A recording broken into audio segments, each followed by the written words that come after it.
Okay, so let's continue with the managed float.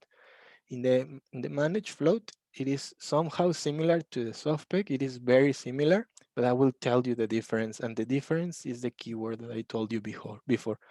In the managed float, it is not mandatory to intervene. Government intervention is not an obligation.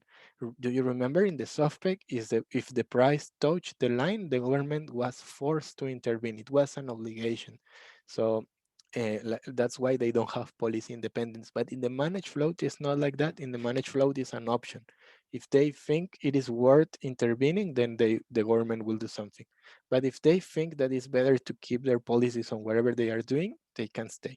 Imagine that maybe the government is doing a poverty reduction policy and then there is some pressure that the price will change or whatever.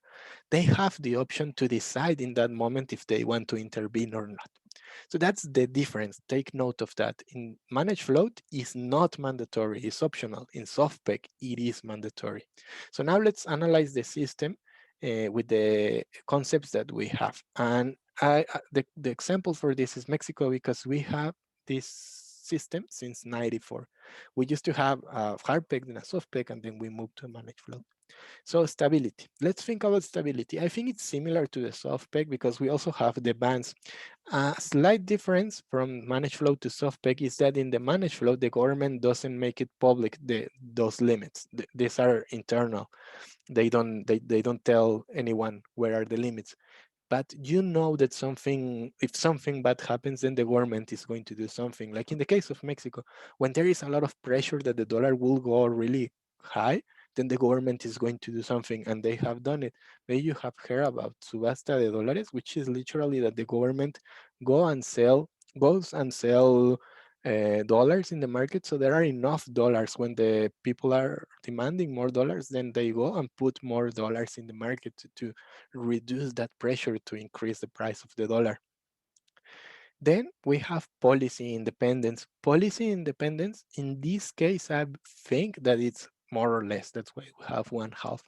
It's not like in here because it is not an obligation. Again, the government can decide if they want to forget about their order policy and then act, or if they want, they can stay and just ignore that the fact that the price is rising. They have the option. So that's why I say more or less. It's not like you are entirely giving up all your policy independence, but you know that if something bad happens, you will act, right? So that's why I say more or less. And finally, free currency flow. Here I want to mention something important because in the case of Mexico, we do have free currency flow, but theoretically, managed float countries can close free currency flow if they want to. It's again optional. In Mexico, we have never done it in the 26 years that we have with this system, but in other countries they have done it. Like I think in Colombia they have done it twice. I think because there was like huge pressures and they had to close it. So in the case of Mexico, we have never done it, but the option is still there. If there is something really bad with the economy or the price of the dollar or whatever, they have the option to close the market for a few minutes or hours or whatever they need it. But I just want to make the difference. I wrote here like a tick because in Mexico we do have free currency flow, but there's still the option that if they want to, they can close it. So now advantages and disadvantages from the managed float.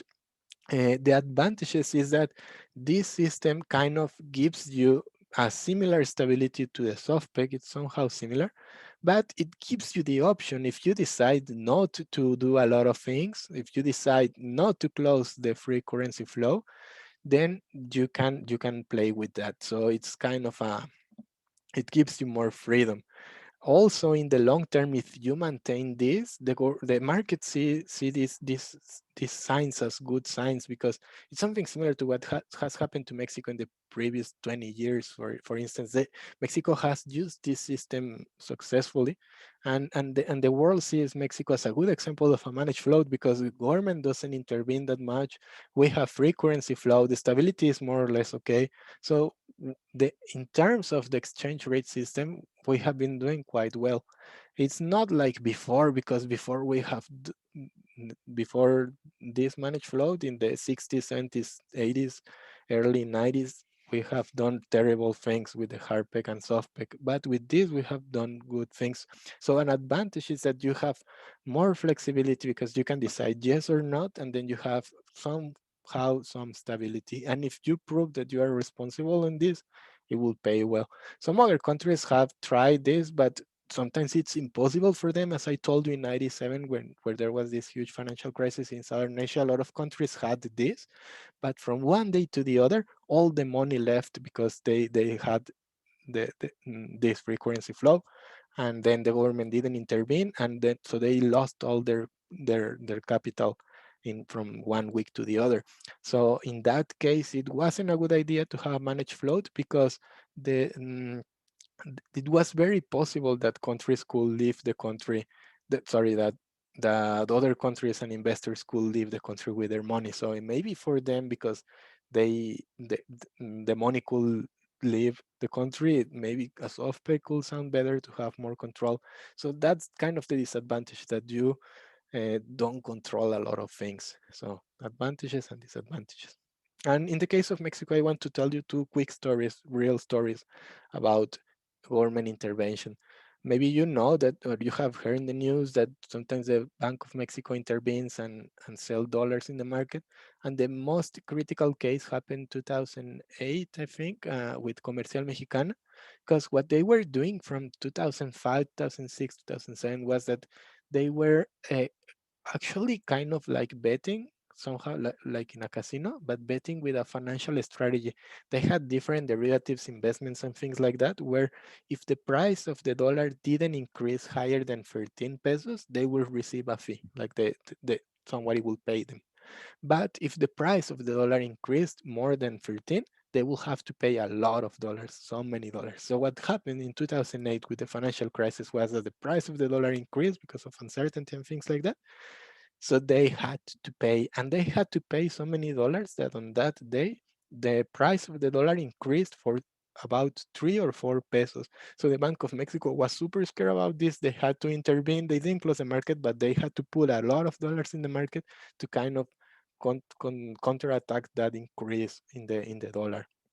After some time, Comercial Mexicana almost closed entirely because they lost so many money, and but in the end they received some loans and the government helped them a little bit, and a lot of political things in there, and in the end they survived. But I hope that this story kind of helped you. If you ever have a big company or you manage a big company, don't bet. We're going to learn about these strategies of kind of investing somehow, kind of betting on the market prices, things like that, forex and things like that.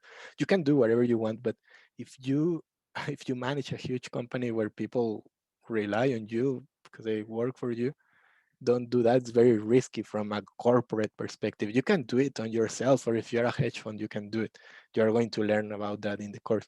But if you are a corporation, it's not a, it's not a good idea. So we're going to talk about this later on also. And another story, that was first story, second story, which I think is also interesting, is was the only moment in the history of this system, 26 years, where we have been so powerful, Mexican peso was so powerful that the government had to intervene because we were so powerful. And that moment was when Citibank bought Banamex. They had to pay so many dollars that the price of the dollar decreased. I think at that moment it was around 10 pesos per dollar. They paid so many dollars that it dropped to 9. So then the government said, no, it's too cheap. We need to do something. So then they intervened by buying a lot of dollars, taking dollars from the market, and then the price will go up again. So that's kind of the end of the managed float. I hope that you like it. Now we're almost done with next video is about free float.